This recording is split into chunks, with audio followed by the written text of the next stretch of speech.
Next news, breaking news. Gavin Newsom just made his most dangerous threat yet against President Trump and his administration. The failed California governor is openly calling for the next Democrat president to prosecute Trump officials, claiming it's about accountability, not vengeance. But here's a bombshell they don't want you to know. While Newsom is pointing fingers at everybody else, House Oversight Chairman James Comer just dropped a warning that should have Newsom reaching for his lawyer on speed dial. The hunter is about to become the hunted, and what we're uncovering today reveals a desperate, coordinated strategy Democrats are deploying as they watch their power slip away. Is this their entire 2028 playbook or their final act of desperation? And this story matters to every single one of you watching right now. When a sitting governor openly threatens legal prosecution of political opponents, that's not democracy. That's a banana republic politics. And if Newsom gets his way and a future Democrat president weaponizes the Justice Department again against anybody who served in the Trump administration, what stops them from coming after you? Your business owner who supported MAGA, your pastor who spoke out, and your local school member who fought back. This is a blueprint for political prosecution, and they're not even hiding it anymore. But here's where it gets personal for Newsom. While he's busy threatening, others, his own state is drowning in fraud, homelessness, and exodus.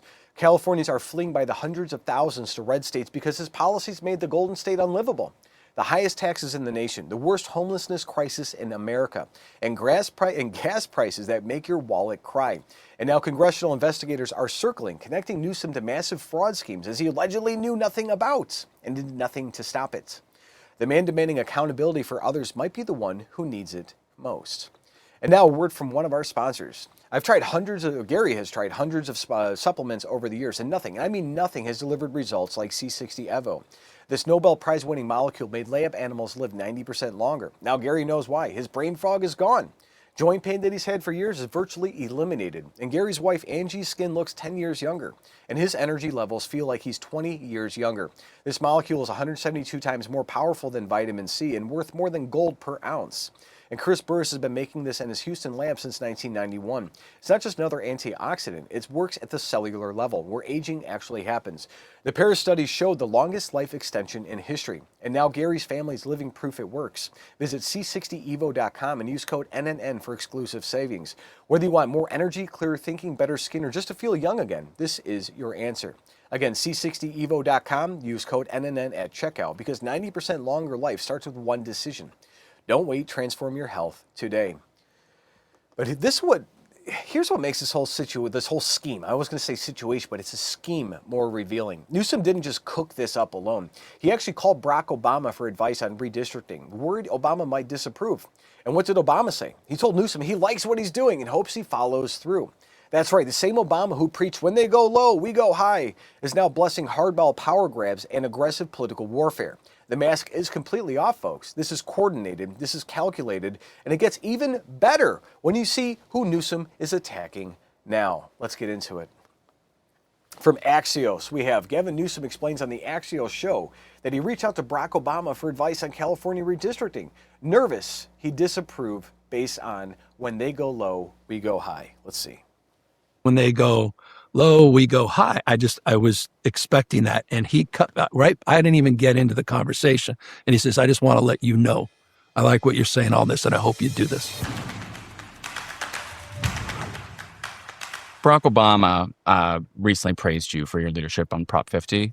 Have you guys stayed in touch? Yeah, I saw him at Jesse Jackson's memorial just a few weeks ago, and I've had the privilege of being a number of phone calls and conversations with him. And what do you talk about? Well, I'll tell you, I'll be candid with you. And full disclosure, I'll say it publicly.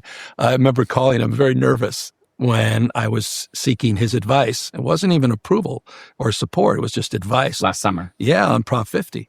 Because, when they go low, we go high. I was expecting that. And he cut right. I didn't even get into the conversation. And he says, I just want to let you know, I like what you're saying, all this, and I hope you do this. And it would just sort of move. Before we continue, you see how he's sitting? That's how Macron sits. That's how Barack Obama sits. Michelle Obama definitely doesn't sit that way. Us, a different gear in terms of the relationship. And he really supported that campaign, did a bunch of Zoom calls with us and campaigned for it and was extraordinary. And he gave us the cover and the moral authority, despite, all of his work that he did around independent redistricting, which we all promote and believe in. By the way, the voters of California do as well, because I'll remind you, in Prop 50 was fighting fire with fire, respectfully. We need to fight fire with fire. It was about substance, not style, because we actually successfully shifted 5 seats, we believe, into the blue column. But it also affirmed, from a national prism, the people of the state of California calling for a national independent redistricting commission, which we must do to get away from the politics of gerrymandering. But we also have to save this country from the recklessness and the wrecking ball that is the Trump presidency, who's trying to rig the election before one vote is cast this November, and is just winding up in a dozen other efforts, literally a dozen other strategies to try to rig the 2026 election. That's how serious this moment is. Well, we're just trying to unrig it from the Democrats. I was making fun of his hand movements because he's like trying to be Trump there. He's like, oh, I'm going to give you guys a visual storytelling of what's happening because what's coming out of here is complete garbage and BS. So he's going to try to visually distract the guy like Kamala Harris. We got Venn diagrams, cross them in the middle. They have no basis. They have nothing to stand on outside of, oh, we're going to fight fire with fire. And we're going to do the same thing we're doing in all the other states. We're just going to be very public about it now. They've gerrymandered how many states? They've redistricted and drawn Republicans out. Look at Illinois. 17 congressional districts, a pretty red state. Trump lost Illinois by 422,000 votes in blue Illinois. And yet we have 14 Democrat congressmen and only 3 Republicans because they drew it so crazy. They're just going to do more of what they've already been doing. And now they're just proud of it instead of hiding it. Having heard Newsom's high praise from none other than Barack Obama, he's now pushing for legal accountability against Trump administration. But Newsom insists it's not about revenge.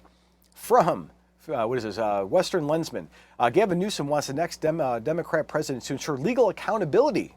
That's some pretty fancy words there for sticking people in jail and raiding Melania's underwear drawer again, isn't it, Gavin? Let's see. To be clear, the next president, whether it's President Newsom or someone else you think, needs to elevate the debate, but also ensure accountability, legal accountability for anyone who broke the law. Yeah, yeah, I think you have to knit that back, and you have to do both because you by definition are doing both. It's not weaponizing grievance. It's not pursuing retribution. Yes, it is. In the spirit that defines Trump and Trumpism. It's not about vengeance in that respect. It's not that. It's simply about accountability, that the chips fall where they may. He's literally looking down his nose like, oh, this isn't accountability. Oh, look at me. I'm a posh liar. It is accountability. As soon as Trump left office, everybody was investigated. They had wiretapped Susie Wiles, his chief of staff's phone, and recorded conversations between her and her attorney. Client-attorney privilege is one of the most sacred things in this country because everybody's innocent until proven guilty. And these people went after, they raided Melania's underwear drawer, authorized the FBI to use lethal force while raiding Mar-a-Lago, the home of a former sitting president. The Democrats did this. And they want to say they're going to keep doing it. And on the meantime, we're the ones being too rhetorically inflaming, I guess. I don't know. I don't get, it's such a backward flip of logic. I mean, again, also liberals are pretty sideways. They don't remember past 30 seconds into an MSNBC clip. While Newsom sets his sights on accountability, he doesn't shy away from targeting Elon Musk, calling him a major disappointment. And I think it's because he left Texas, or he left California for Texas, right? Gavin Newsom just called Elon Musk one of the great disappointments of this era. You know, the guy that's giving Starlink to the entire world. He's donated water to children in Africa. He's given entire apparatuses to generate electricity, water, and homeschooling materials for kids all over this world so the kids can learn for free using Starlink provided materials. And he's lifting people up in impoverished nations on how to have clean water. On top of the 50 million other things that Elon Musk does and has done for our country, he's a disappointment? Interesting. Musk. One of the great disappointments. One of the great innovators of our time. He's Edison of our time. It breaks my heart. I was the first, one of the first Teslas off the line. I've been one of their biggest proponents, supporters. It was regulation in California that created the conditions that allowed him to take the risk to become the multi-billionaire, maybe trillionaire that he's become.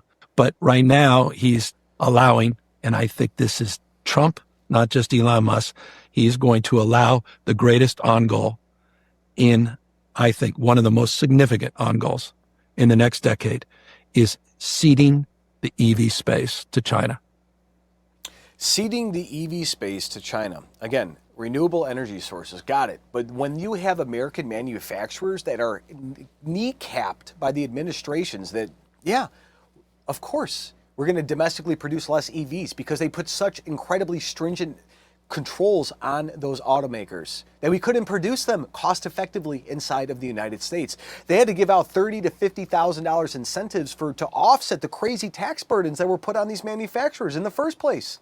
California was great for businesses years and years and years ago. And why do you think so many people are leaving? Because the tax burden went through the roof. Illinois, New York, Michigan. New Kathy Hochul said, well, see ya, we don't want the rich people here anymore. And she just went on TV last week and said, hey, please come back. We know we created the environment that made you flee. These Democrats don't understand what they do. After criticizing Musk's actions, Newsom himself is under scrutiny. And Congressman Comer is ready to have him answer some tough questions about alleged fraud in California. Newsom better lawyer up. Let's see. Gavin Newsom knew it and hasn't done a thing about it. Are you going to bring him in? We would like to bring him in.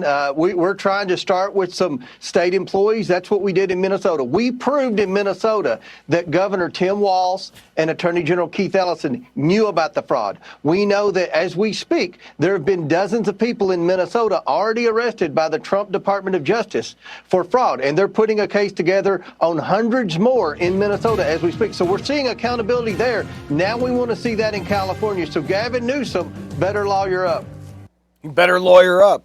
I mean, again, all these Democrat cities, all these Democrat states, these are the ones that have the corruption issues. But here's what this really means and why the establishment is terrified that you're going to figure it out. Gavin Newsom isn't just positioning for 2028. He's auditioning to become the face of the Democrat vengeance politics while his own house is burning to the ground. He attacks Elon Musk as a great disappointment while running the state that created the conditions for Musk's success. He threatens Trump officials with prosecution while James Comer is building a case that could put Newsom on the hot seat. The same fraud investigations that took down people in Minnesota are now targeting California. Dozens are already arrested. Hundreds more are coming. And Comer's message couldn't be clearer. Gavin Newsom better lawyer up. The man who wants to prosecute others might be the one who ends up explaining himself under oath. But the bottom line is this. Gavin Newsom represents everything wrong with today's Democrat Party. Failed policies at home, threats of political prosecution abroad, and the arrogance to lecture others while his own state is crumbling. But justice is coming, and House Oversight is investigating, finally. The Trump administration is holding people accountable, and the American people see right through this charade. Share this video with anybody who needs to understand what's really happening. The Democrats are not offering solutions. They're offering retribution dressed up as righteousness. Drop a comment below and tell me, do you think Newsom should face investigation before he's allowed to threaten anybody else? It's a simple yes or no. And don't forget to check out the Next News merch shop at shop.nextnewsnetwork.com to show your support for independent journalism that tells the truth. Don't forget to text raw feed to 844-840-4963. Subscribe, hit that bell, and share this everywhere. The establishment wants this theory buried. Let's make sure it goes viral instead. Stay informed, stay free. God bless. The system controls information. Information control is power. They don't want you to see this. The truth only survives together. They don't want this shared. Share this now.